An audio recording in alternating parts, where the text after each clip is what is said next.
Hello friends, मैं Avinash Kumar mission सरकारी job पर आप सबका फिर से स्वागत करता हूं। दोस्तों, आज का यह वीडियो भारत के इतिहास श्रृंखला का अगला भाग 4 है। इसमें मुगल शासक अकबर से संबंधित प्रश्नों को शामिल किया गया है। ये सभी प्रश्न परीक्षा की दृष्टि से काफ़ी महत्वपूर्ण हैं दोस्तों, अतः इसे ध्यान से देखें। तो चलिए दोस्तों, आज का वीडियो शुरू करते हैं। वीडियो पसंद आने पर सब्सक्राइब कर दें दोस्तों, तथा बेल आइकन भी दबा दें तथा साथ ही लाइक एवं शेयर भी कर दें, ताकि आपके द्वारा आपके फ्रेंड्स एवं को भी लाभ मिल सके। तो दोस्तों, ये है आज का पहला सवाल। पहला सवाल है, मुगल सम्राट अकबर का जन्म कब हुआ था? मुगल सम्राट अकबर का जन्म कब हुआ था? ऑप्शंस हैं इसके।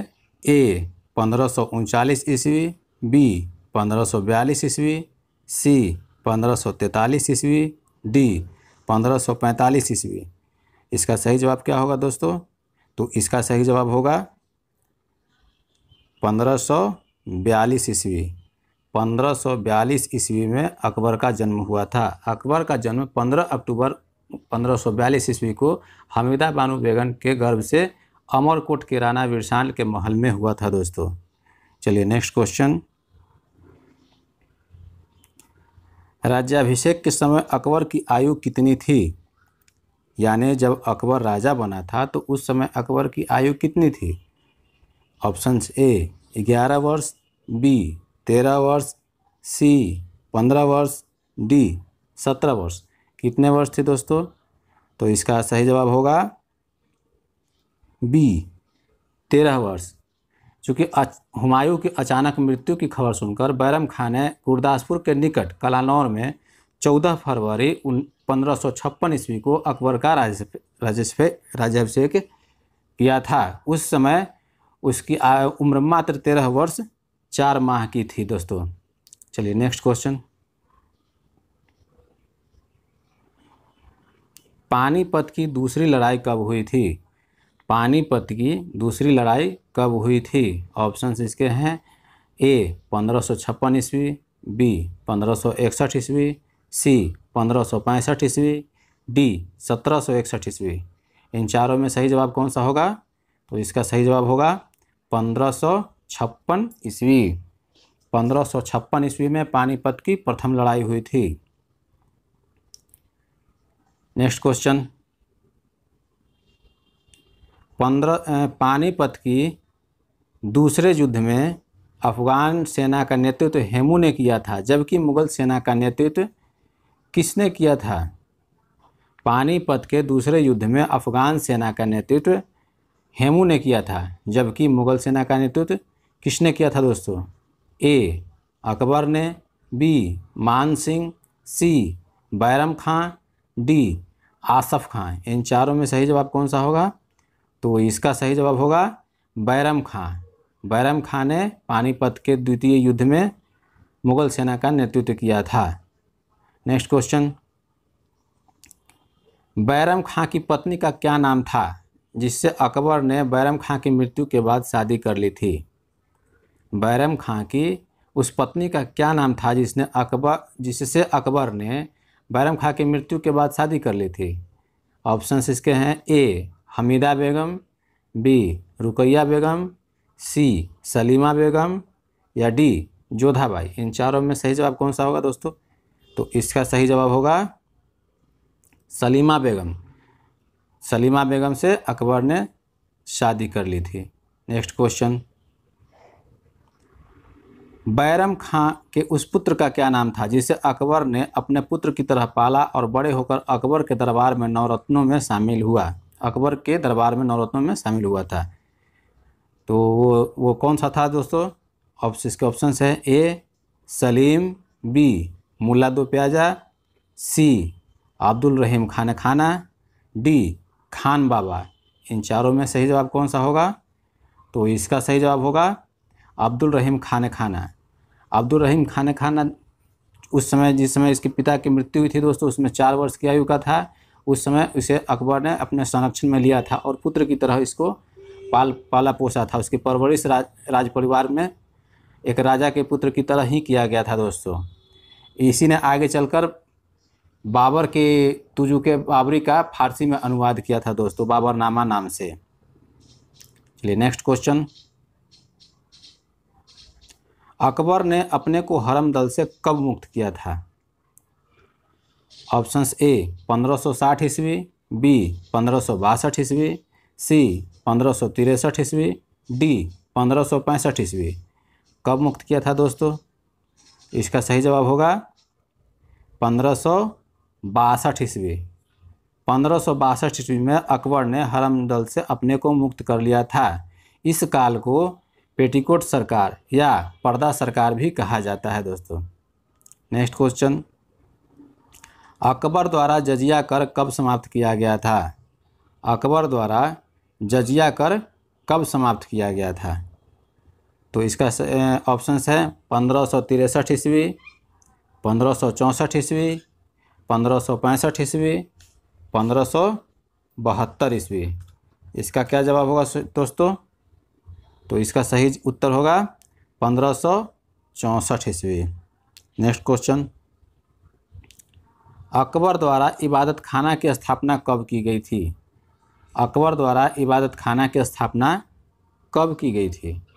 इसके ऑप्शंस हैं ए 1565 ईस्वी, बी 1575 ईस्वी, सी 1579 ईस्वी, डी 1582 ईस्वी। इसका सही जवाब क्या होगा दोस्तों? तो इसका सही जवाब होगा 1575 ईस्वी। नेक्स्ट क्वेश्चन, अकबर द्वारा दीन ए इलाही की स्थापना कब की गई थी? अकबर द्वारा दीन ए इलाही की स्थापना कब की गई थी? इसका सही जवाब क्या होगा दोस्तों? इसके ऑप्शन से 1565 ईस्वी, 1575 ईस्वी, 1579 ईस्वी, 1582 ईस्वी। इसका सही जवाब होगा 1582 ईस्वी। दीन इलाही के बारे में कुछ जानकारियाँ इस प्रकार है दोस्तों। सभी धर्मों के सार के संग्रह के रूप में अकबर ने 1582 ईस्वी में दीन इलाही, जिसको तौहीद इलाही के नाम से या दैवी एकेश्वरवाद के नाम से जाना जाता था, उसे राजकीय धर्म घोषित किया था। उस धर्म का अबुल फजल जो था प्रधान पुरोहित था। इस धर्म में दीक्षा प्राप्त करने वाला व्यक्ति अपनी पगड़ी एवं सिर को सम्राट के चरणों में रखता था। सम्राट उसे उठाकर उसके सिर पर पुनः पगड़ी रखकर षष्ठ प्रदान करता था, जिस पर अल्लाह अकबर खुदा हुआ रहता था। इस मत के अनुयायियों को अपने जीवित रहने के समय ही श्राद्ध भोज देना होता था। मांस खाने पर प्रतिबंध था एवं वृद्ध महिला तथा कम उम्र की लड़कियों से विवाह करने पर रोक थी। महत्वपूर्ण हिंदू राजाओं में बीरबल ने इस धर्म को सिर्फ स्वीकार किया था दोस्तों। चलिए नेक्स्ट क्वेश्चन, मुगल काल में सैन्य विभाग का प्रमुख क्या कहलाता था? मुगल काल में सैन्य विभाग का प्रमुख क्या कहलाता था? ऑप्शंस इसके हैं ए सेनापति, बी वजीर, सी बरीद, डी मीर बख्शी। इन चारों में सही जवाब क्या होगा? तो इसका सही जवाब होगा मीर बख्शी। नेक्स्ट क्वेश्चन, न्याय विभाग का प्रमुख क्या कहलाता था? न्याय विभाग का प्रमुख क्या कहलाता था? वजीर, बी बरीद, सी काजी या डी मौलाना। इन चारों में सही जवाब क्या होगा दोस्तों? तो इसका सही जवाब होगा काजी। इसका सही जवाब होगा काजी। अकबर ने अपने साम्राज्य को कितने सूबों में बांटा था? अकबर ने अपने साम्राज्य को कितने सूबों में बांटा था? तो इसका सही जवाब होगा, इसके ऑप्शन है दोस्तों ए 10, बी 12, सी 14, डी 17। इसका सही जवाब क्या होगा? तो इसका सही जवाब होगा बी 12। अकबर ने अपने साम्राज्य को 12 सूबों में बांट दिया था। चलिए नेक्स्ट क्वेश्चन, मुगल सम्राट अकबर की पत्नी जोधाबाई का वास्तविक नाम क्या था? मुगल सम्राट अकबर की पत्नी जोधाबाई का वास्तविक नाम क्या था?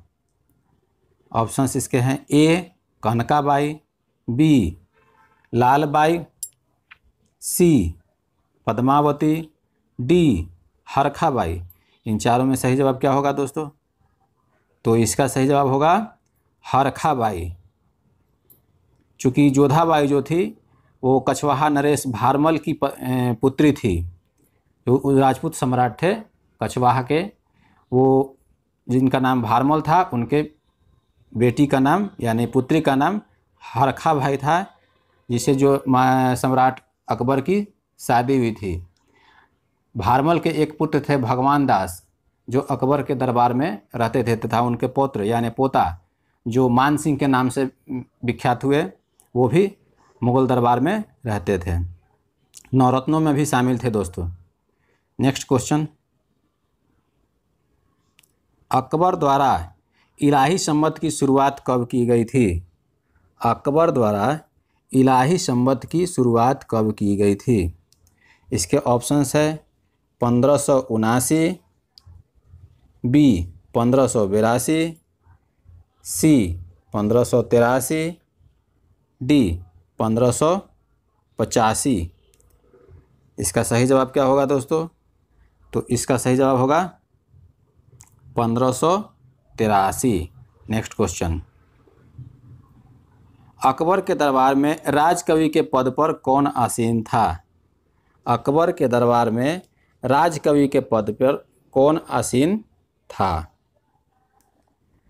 तो इसका ऑप्शन है दोस्तों अबुल फजल, बी बीरबल, सी फ़कीर अजीजुद्दीन, डी फैजी।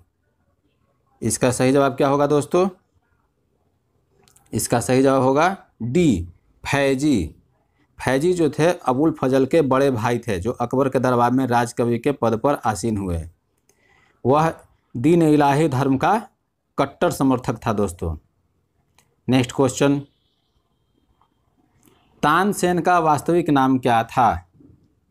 तानसेन का वास्तविक नाम क्या था? Options A Chandrasen, B Mahesh Das, C Ramtanu Pandey, D Mahesh Pandey. इन चारों में सही जवाब क्या होगा दोस्तों? तो इसका सही जवाब होगा रामतनु पांडे। तानसेन का वास्तविक नाम था रामतनु पांडे। नेक्स्ट क्वेश्चन,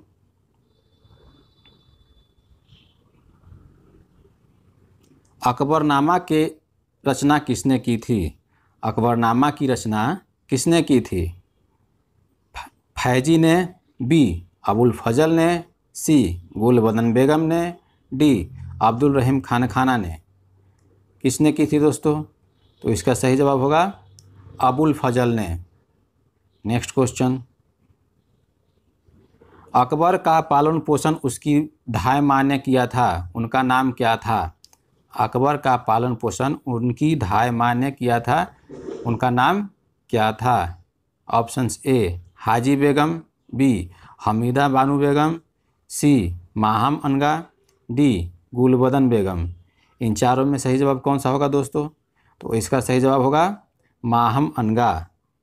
माहम अनगा उनकी धाय माँ थी। उनका एक बेटा था आदम खां, जो मुग़ल दरबार में सेनापति के रूप में कुछ बहुत दिन तक कार्य किया था। नेक्स्ट क्वेश्चन, दीन ए इलाही के सदस्य किसको पवित्र मानते थे? दीन ए इलाही के सदस्य, जो दीन ए इलाही मानने वाले थे, वो किसको पवित्र मानते थे दोस्तों? ऑप्शंस ए वायु को, बी सूर्य को, सी जल को, डी अग्नि को। इन चारों में किसको पवित्र मानते थे? तो इसका सही जवाब है अग्नि को। नेक्स्ट क्वेश्चन, अकबर द्वारा लड़ा गया अंतिम युद्ध कौन सा है? इन चारों में अकबर द्वारा लड़ा गया अंतिम युद्ध कौन सा है दोस्तों? ए गुजरात का युद्ध, बी अहमदनगर का युद्ध, सी असीरगढ़ का युद्ध, या डी मालवा का युद्ध। कौन सा युद्ध है दोस्तों? तो इसका सही जवाब होगा असीरगढ़ का युद्ध। नेक्स्ट क्वेश्चन, किस अभियान के दौरान अकबर ने सर्वप्रथम समुद्र देखा था? किस अभियान के दौरान अकबर ने सर्वप्रथम समुद्र देखा था? ऑप्शन ए बंगाल अभियान, बी उड़ीसा अभियान, सी सिंध अभियान, डी गुजरात अभियान। इसका सही जवाब क्या होगा दोस्तों? तो इसका सही जवाब होगा गुजरात अभियान। नेक्स्ट क्वेश्चन, हल्दी घाटी का युद्ध कब हुआ था? हल्दी घाटी का युद्ध कब हुआ था? 1564 ईस्वी, बी 1575 ईस्वी, सी 1576 ईस्वी, डी 1579 ईस्वी। कब हुआ था दोस्तों? तो इसका सही जवाब है 1576 ईस्वी। 1576 ईस्वी में हल्दी घाटी का युद्ध हुआ था। नेक्स्ट क्वेश्चन, हल्दी घाटी के युद्ध में मुगल सेना का नेतृत्व किसने किया था? हल्दी घाटी के युद्ध में मुगल सेना का नेतृत्व किसने किया था? Options A Akbar, B Birbal, C Adham Khan, D Mansingh. इन चारों में सही जवाब कौन सा होगा दोस्तों? तो इसका सही जवाब होगा मानसिंह। हल्दी घाटी के युद्ध में मुगल सेना का नेतृत्व मानसिंह ने किया था। नेक्स्ट क्वेश्चन,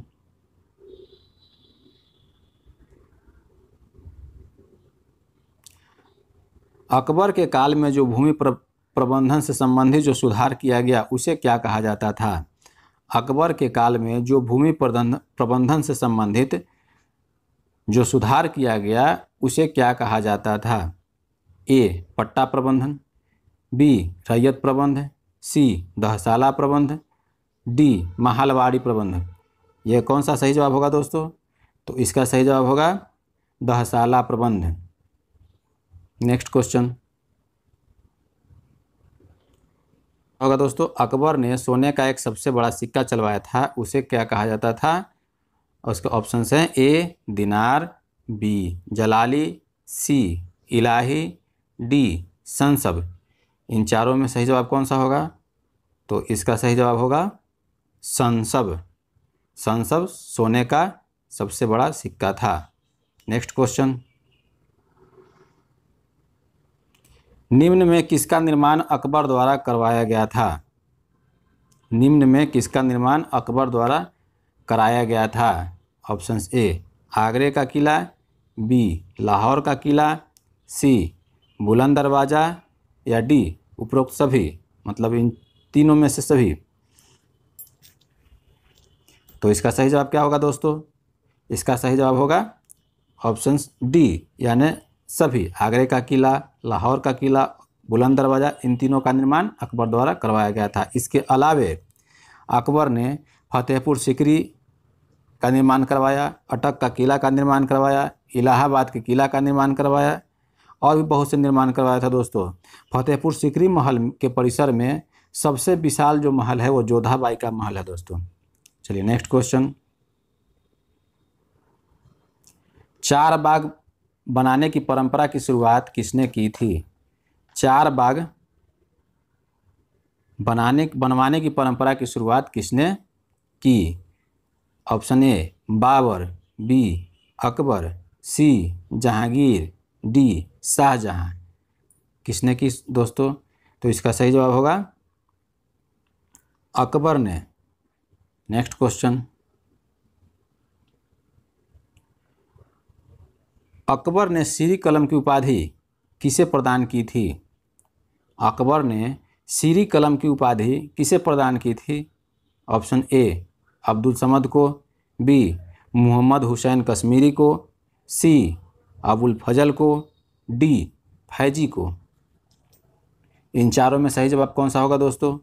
तो इसका सही जवाब होगा अब्दुल समद को। और मोहम्मद हुसैन कश्मीरी को इसने जड़ी कलम की उपाधि से सम्मानित किया था दोस्तों। मोहम्मद हुसैन कश्मीरी को जड़ी कलम से तथा अब्दुल समद को सीरी कलम से उपाधि से सम्मानित किया था। और ये वीडियो का आखिरी क्वेश्चन है दोस्तों, अकबर की मृत्यु कब हुई थी? अकबर की मृत्यु कब हुई थी? ए 16 अक्टूबर 1605, बी 10 अक्टूबर 1607 ईस्वी, सी 12 फरवरी 1609 ईस्वी, डी 7 दिसंबर 1605 ईस्वी। ए 16 अक्टूबर 1605 ईस्वी, बी 10 अक्टूबर 1607 ईस्वी, सी 12 फरवरी 1609 ईस्वी, डी 7 दिसंबर 1605 ईस्वी। इन चारों में सही जवाब कौन सा होगा दोस्तों? तो इसका सही जवाब होगा 16 अक्टूबर 1605 ईस्वी को अकबर की मृत्यु अतिसार हो जाने से हो गई थी। तो इसी के साथ दोस्तों ये आज का वीडियो समाप्त हुआ। इसमें मुग़ल काल से संबंधित अकबर के काल से संबंधित जितने भी महत्वपूर्ण क्वेश्चन थे उनको डालने की इसमें कोशिश की गई है। अगर कोई क्वेश्चन छूट गया है दोस्तों तो अगली वीडियो में उसको पूरा करने की कोशिश करूँगा। उम्मीद करता हूँ कि आप सबको ये वीडियो अच्छा लगा होगा। अगर वीडियो आपको अच्छा लगा है तो कमेंट बॉक्स में हमें ज़रूर बताएं दोस्तों, और वीडियो को अंत तक देखने के लिए धन्यवाद।